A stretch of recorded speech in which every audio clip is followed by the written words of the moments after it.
Meaning of disassociate. Disassociate. Disassociate. Disassociate. Disassociate.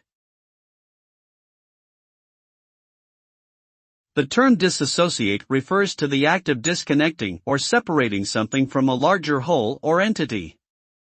The result of disassociation is that the previously connected object or concept is now independent and distinct.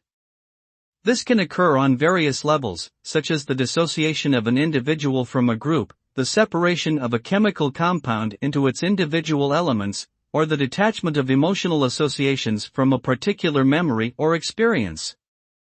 Ultimately, the result of disassociation is a clear distinction and separation between what was previously connected.